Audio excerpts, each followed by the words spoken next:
Welcome back, everybody. We are here on deck. So right now what we're looking at here is part of the rotating assembly for this next RB25 Neo coming up.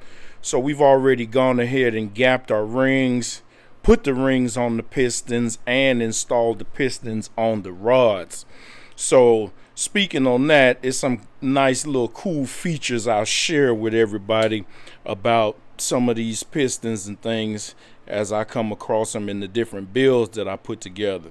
So this one here, this is a CP, and it, if you look closely, after the top ring there's another groove in there, and so that's a full circumference gas ring. So what happens is when this is in the block and the ring gap closes up to the specs that we already ground and measured, there will be some cylinder pressure that gets by that top ring. So then what it does is it fills up this groove in the piston, and then it actually kind of buffers the top and the second ring some of the cylinder pressure. So that helped keep the rings somewhat pressed up against the walls, and also kind of help them from fluttering per se at super high RPMs, you know what I mean, or high cylinder pressures when NOS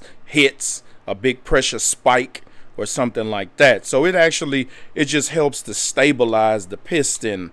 It helps stabilize the rings on the pistons. You can probably see it there.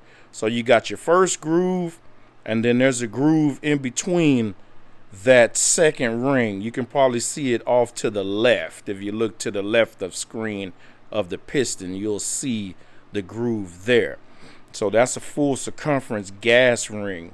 Then also underneath the oil control rings, it's got some ports in it. So those are also gas ports also.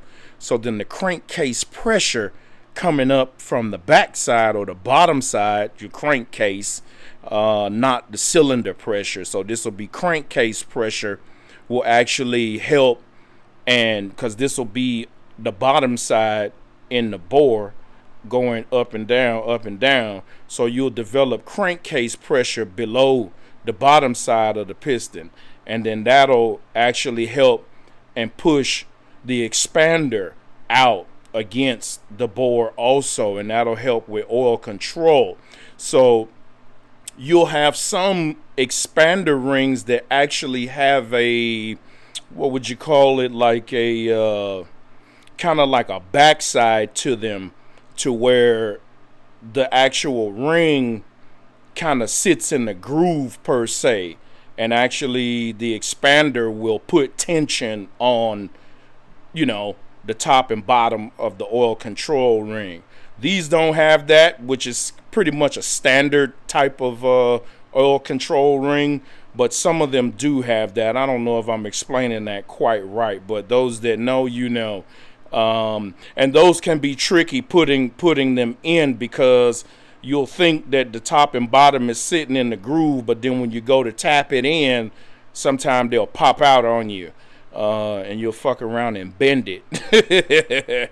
But so this is just a standard oil control ring. So there's the gas ports, 1, 2, 3. Those dots, or what appear as dots all around the bottom, those are gas ports. So that helps with overall sealing, which that is great. So those are some of the features that you get in paying for a forged unit versus, just your OEM cast unit.